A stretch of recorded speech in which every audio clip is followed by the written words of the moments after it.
अस्सलाम वालेकुम स्टूडेंट्स, मैं हूं मैमाशी और आज का जो हमारा टॉपिक है वेरी वेरी इंपॉर्टेंट टॉपिक है इस्लामिक पॉइंट ऑफ व्यू से। और जब मैंने सूरह मरियम के बारे में पढ़ा तो मुझे बहुत इंटरेस्टिंग लगा। उम्मीद है कि आप सबको ये जो मैं इंट्रोडक्शन करवाने लगी हूँ सूरह मरियम का और तफसील से बताने लगी हूँ कि इसमें हमारे लिए क्या क्या अहकामात आए हैं वो आप सबको भी पसंद आए हैं। और जुमे के दिन स्पेशली दुरूद शरीफ पढ़ना आप मत भूलिएगा और मुझे अपनी दुआओं में याद रखिएगा। तो सूरह मरियम का मैं छोटा सा इंट्रोडक्शन करवाने लगी हूँ और इसमें बताने लगी हूँ कि हमारे लिए क्या क्या अहकामात हैं और क्या क्या हमारे लिए इंफॉर्मेशन हो सकती है इसमें। तो सबसे पहले मैं बताती चलूँ कि सूरह मरियम जो है वो मक्की सूरत है और इसमें 98 जो है वो आयात हैं। इस सूरत में हजरत मरियम अलैहिस्सलाम का जिक्र जो है वो तफसील से आया है, इसलिए इस सूरत का नाम सूरह मरियम रखा गया है।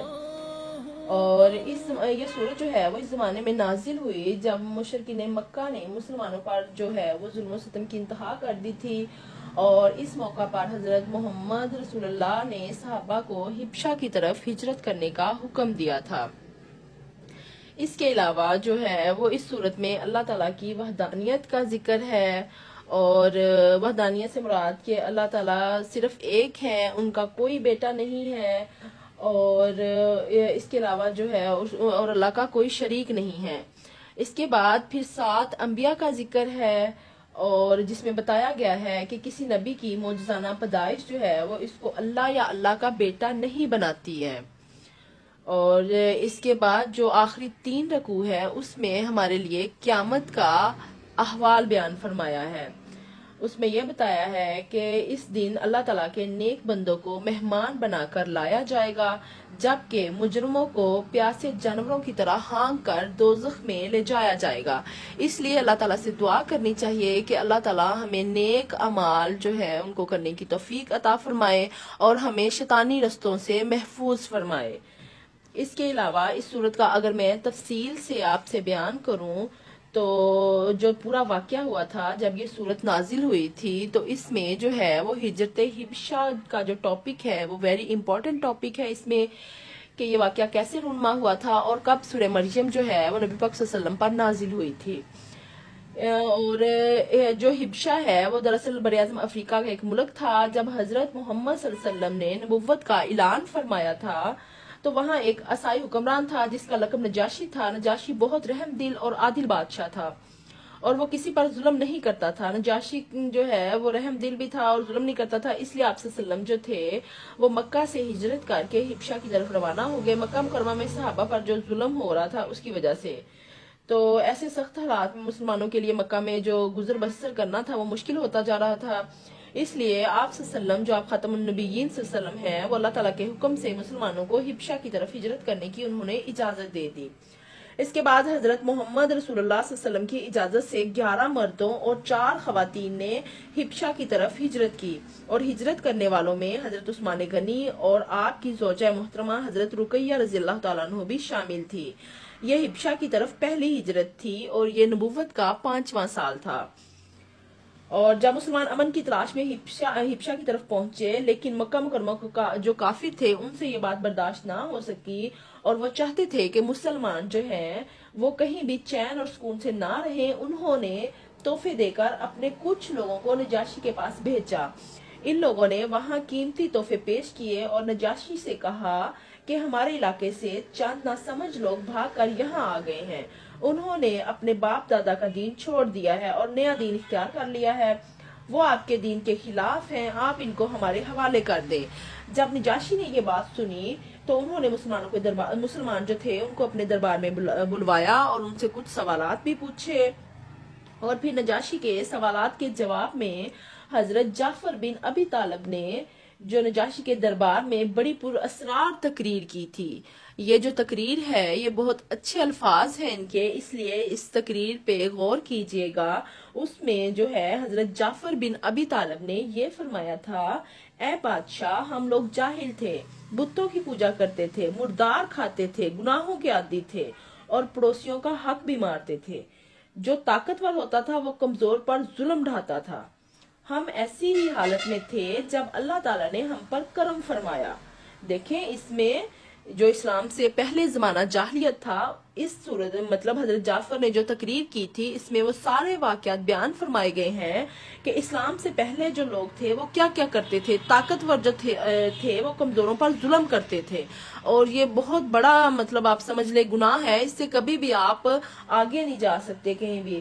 پھر جب انہوں نے یہ سارا کچھ فرمایا تو جب اللہ تعالیٰ نے، انہوں نے آگے فرماتے ہیں کہ ہم ایسی حالت میں تھے، یعنی ہم میں یہ ساری برائیاں تھیں، اس کے بعد اللہ نے ہم پر اپنا کرم فرمایا۔ پھر کرم کیا فرمایا؟ ہم میں اپنا رسول بھیجا، انہوں نے اللہ کی طرف بلایا، بت پرستی سے منع فرمایا، اور فرمایا کیا فرمایا؟ ہم سچ بولیں، خون خرابے سے باز آ جائیں، یتیموں کا مال نہ کھائیں، پڑوسیوں کا خیال رکھیں، نماز پڑھیں، روزے رکھیں، زکوٰۃ دیں، ہم ان پر ایمان لائیں، اور شرک اور بت پرستی اور تمام برے اعمال چھوڑ دیے جائیں۔ اسی وجہ سے ہماری قوم جو ہے وہ ہماری دشمن بن گئی ہے، اور وہ چاہتی ہے کہ ہم اس گمراہی کی طرف واپس چلے جائیں۔ ہم ان کے بہت زیادہ تنگ کرنے پر آپ کے ملک میں آ گئے ہیں، اور اے بادشاہ ہمیں امید ہے کہ ہم یہاں ظلم سے محفوظ رہیں گے۔ جب نجاشی نے حضرت جعفر سے کہا کہ وہ اپنے نبی پر نازل ہونے والے کلام میں سے کچھ سنائیں، تو حضرت جعفر رضی اللہ تعالیٰ عنہ نے جو سورہ مریم کی چند آیات تھیں وہ تلاوت کی، اور نجاشی اور اس کے درباریوں پر اس کا بہت اثر ہوا، وہ رونے لگے، اور نجاشی نے کہا کہ یہ کلام اور انجیل جو ہے وہ ایک ہی چراغ کی روشنیاں ہیں۔ نجاشی نے مسلمانوں کو واپس کرنے سے انکار کر دیا، اس طرح مکہ والوں کا یہ وفد ناکام واپس ہوا، اور مسلمان وہاں امن و سکون سے رہنے لگے۔ اسی طرح حبشہ کے جو لوگ تھے مسلمانوں کی پاک زندگی سے بہت متاثر ہوئے، اور ان میں سے کئی لوگوں نے جو ہے وہ دین کی جو دعوت تھی وہ قبول کی، اور وہ مسلمان ہو گئے۔ مسلمان ہونے والے جو حبشہ کے بادشاہ نجاشی بھی تھے، یعنی جو نجاشی تھا، جب اس نے حضرت جعفر بن ابی طالب کی پراسرار تقریر جو حقائق پر مبنی تقریر تھی ان کو سنا تھا تو وہ بھی مسلمان ہو گئے تھے۔ اسی طرح سورہ مریم میں جو ہے وہ توحید، رسالت اور آخرت کا بیان آیا ہے، اور ان میں سے چند ایک میں آپ کو باتیں بتانا چاہوں گی، مین امپورٹنٹ ٹاپک جو سورہ مریم میں ہمارے لیے بتائے گئے ہیں، جن سے ہم سبق حاصل کر سکتے ہیں، جو ہماری زندگی میں ہمارے لیے مشعل راہ ہو سکتے ہیں۔ ان چند امپورٹنٹ ٹاپکس میں سے سب سے پہلی بات کہ جو ہے سورہ مریم کا جب ہم مطالعہ کرتے ہیں تو ہمیں پتہ چلتا ہے کہ ہمیں کبھی بھی اللہ کی رحمت اور قدرت سے مایوس نہیں ہونا چاہیے۔ ہر حال میں ہمیں جو ہے وہ اللہ سے دعا مانگتے رہنا چاہیے۔ اور اس کے بعد تمام نبیوں نے اپنی قوموں کو ایک اللہ کی عبادت کرنے کی دعوت دی ہے، اور اس کے بعد ہمیں اپنی تمام حاجات کے لیے صرف اللہ ہی سے دعا کرنی چاہیے، کیونکہ اللہ کے علاوہ تو کوئی دوسرا ہے نہیں ہے جو ہماری دعائیں قبول کرے، صرف اللہ ہی ہے جو انسان کی دعائیں قبول کرتا ہے۔ اگر ہمارا کوئی کام نہیں ہو رہا تو ہمیں ہر حال میں اللہ کا شکر بھی ادا کرنا چاہیے، اور اللہ سے دعا بھی کرنی چاہیے، اور انشاءاللہ جو اللہ تعالیٰ ہے وہ ہماری دعائیں قبول فرمائیں گے۔ اور اسی طرح آگے چل کے یہ ذکر آیا ہے کہ کسی نبی کی معجزانہ پیدائش انہیں اللہ یا اللہ کا بیٹا نہیں بناتی، بلکہ یہ ان کی عظمت کو بیان کرتی ہے۔ یہ اللہ کتنے بڑے ہیں یہ سارا کچھ بیان کرتی ہے۔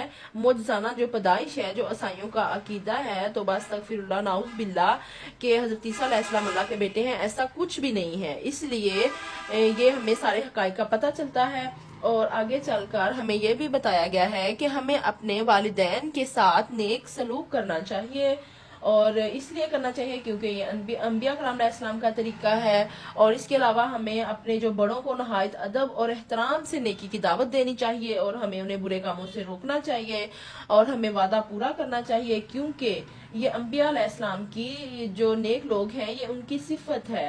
اور اسی طرح آگے چل کر اللہ تعالیٰ نے قرآن مجید کو حضرت محمد صلی اللہ علیہ وسلم کی زبان یعنی عربی زبان میں آسان فرما دیا ہے، اس لیے ہمیں بھی کوشش کرنی چاہیے کہ ہم عربی زبان سیکھیں، اور سیکھ کر ہم قرآن مجید میں جو بتایا گیا ہے وہ ہم غور و خوض کریں، اس پہ غور و فکر کریں، اور ہمیں یہ سارا کچھ ہمیں نالج ہونا چاہیے۔ اللہ تعالیٰ سے دعا ہے کہ اللہ تعالیٰ ہمیں یہ سارا کچھ سیکھنے کی توفیق عطا فرمائے، اور ہمارا ایمان جو ہے وہ اور مضبوط بنائے۔ مجھے اپنی دعاؤں میں یاد رکھیے گا۔ Thank you.